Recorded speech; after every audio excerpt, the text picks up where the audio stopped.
Hello students, welcome again class 9th subject SST.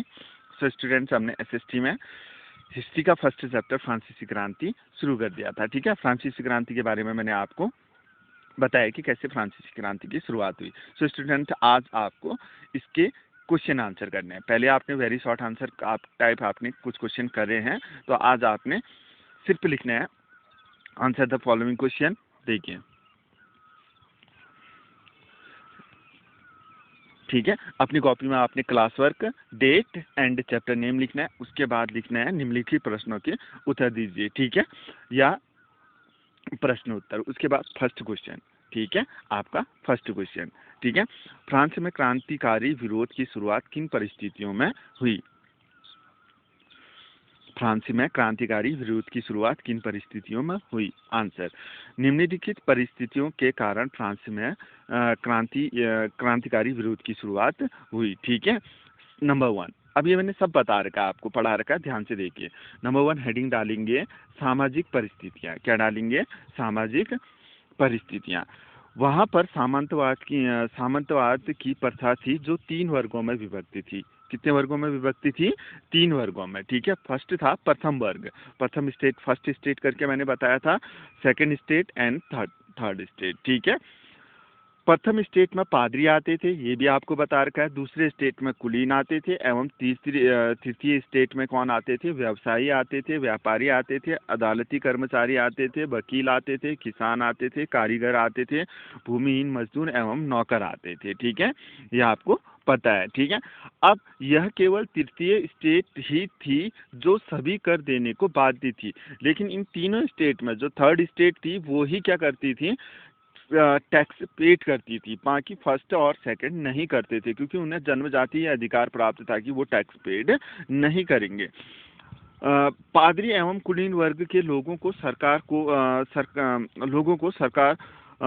को कर देने से छूट प्राप्त थी। जो पादरी और कुलीन वर्ग था, सरकार को उन्हें कर देने से क्या थी? छूट प्राप्त थी, जैसे मैंने आपको पहले बता रखा है। सरकार को कर देने के साथ साथ किसानों को चर्च को भी कर देना पड़ता था। सरकार का तो वो कर देते ही थे, टैक्स देते ही थे, साथ में किसको भी देते थे?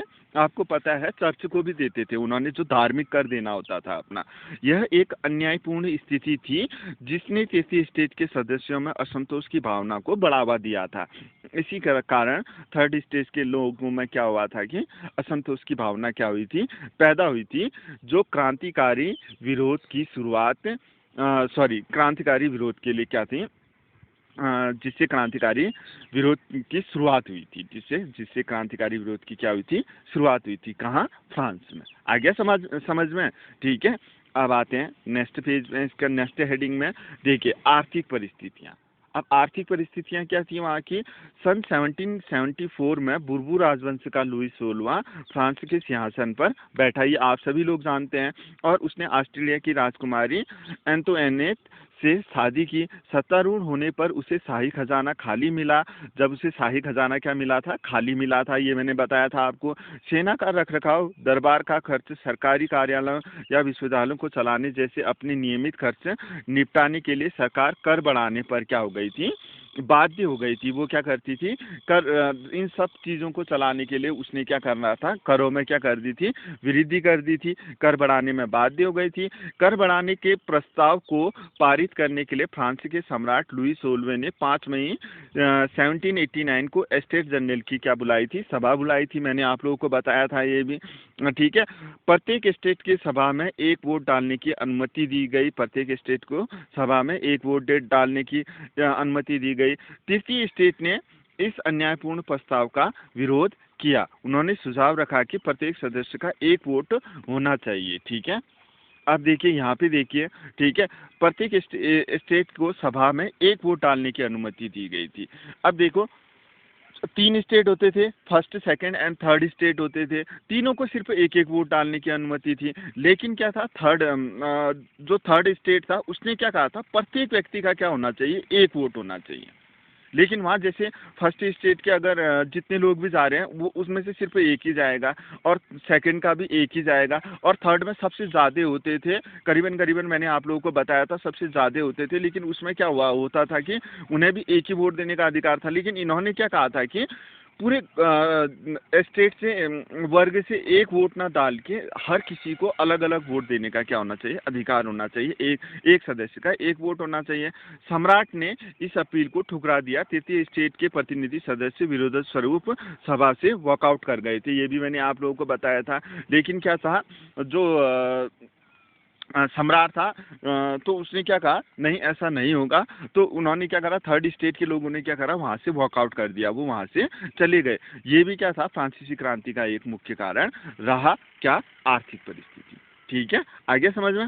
अब नेक्स्ट हेडिंग देते हैं, फ्रांसीसी जनसंख्या। ये भी मैंने बताया था, हेडिंग डाल लेना, उसके बाद लिखना फ्रांसीसी जनसंख्या में बढ़ोतरी के कारण इस समय खाद्यान्न की मांग बढ़ गई थी। अब देखा था आप लोगों ने, वहाँ की जनसंख्या बहुत ज़्यादा क्या हो गई थी, बढ़ गई थी, जिससे क्या हुई, खाद्यान्न की कमी हुई। तो वहाँ खाद्यान्न की भोजन की मात्रा क्या हुई, मांग बढ़ गई। परिणाम स्वरूप पाव रोटी के भाव बढ़ गए। ठीक है, जो वहाँ का मुख्य भोजन था, ठीक है, पाव रोटी, रोटी समझिए। ठीक है, वहाँ का क्या हुआ, उसका भाव क्या हो गया था, उसका रेट क्या हो गया था, बहुत ज़्यादा बढ़ गया था। बढ़ती कीमतों व अपर्याप्त मजदूरी के कारण अधिकतर जनसंख्या जीविका के आधारभूत साधन भी वहन नहीं कर सकती थी। ठीक है, इससे जीविका संकट उत्पन्न हो गया तथा अमीर और गरीब के मध्य की दूरी और ज्यादा क्या हो गई थी, बढ़ गई थी, जो भी फ्रांसीसी क्रांति का क्या रहा, मुख्य कारण रहा था। ठीक है, आगे समझ आए। अब नेक्स्ट देखते हैं। ठीक है, दार्शनिकों का योगदान। उसके बाद ये 18वीं सदी के दौरान मध्यम वर्ग शिक्षित एवं धनी बनकर उभरा। ठीक है, जैसे 18वीं शताब्दी शुरू हुई, जो मध्यम वर्ग था, एक मिडिल क्लास, तो वो क्या हुआ, धनी बनकर क्या हुआ था, उभरा था। सामंतवादी समाज द्वारा प्रचारित विशेषाधिकार प्रणाली उनके हितों के विरुद्ध थी। ठीक है, शिक्षित होने के कारण इस वर्ग के सदस्यों की पहुंच फ्रांसीसी एवं अंग्रेज राजनीतिक एवं सामाजिक दार्शनिकों द्वारा सुझाए गए समानता एवं आजादी के विभिन्न विचारों तक थी। ये विचार सैलून एवं काफी घरों में जनसाधारण के बीच चर्चा तथा वाद विवाद के फलस्वरूप तथा पुस्तकों एवं अखबारों के द्वारा लोकप्रिय हो गए। मैंने बताया था, वो लोग क्या करते थे कि अपने बातें रखने के लिए या अखबार छाप के, उसमें क्या होते थे, लोगों के सामने जो पढ़े लिखे नहीं होते थे, उनके सामने भी जोर जोर से पढ़ते थे, ताकि उनको भी इनकी क्या हो, समझ हो। ठीक है, जो दार्शनिक लोग बताते थे। दार्शनिकों के विचारों ने महत्वपूर्ण भूमिका निभाई। जो वो अखबारों में दार्शनिकों के विचार या पुस्तकों में दार्शनिकों के विचार होते थे, उनके विचारों ने क्या हुई, महत्वपूर्ण भूमिका क्या करी थी, निभाई थी। John Locke, Jean Jacques Rousseau एवं मॉन्टेस्क्यू ने राजा के देवी सिद्धांतों को नकार दिया था। ठीक है, ये दार्शनिकों का भी इसमें क्या रहा था, बहुत बड़ा क्या रहा था, योगदान रहा था। मैंने आपको पीछे पढ़ाया है। ठीक है, आप देख सकते हैं। ठीक है, अब नेक्स्ट पेज, राजनीतिक कारण। अब राजनीतिक कारण क्या था, ठीक है, थर्ड स्टेट के प्रतिनिधियों ने मिराबियो एवं आबे सिए के नेतृत्व में स्वयं को राष्ट्रीय सभा घोषित कर दिया था। आपको पता है, ये मैंने बता रखा है पीछे।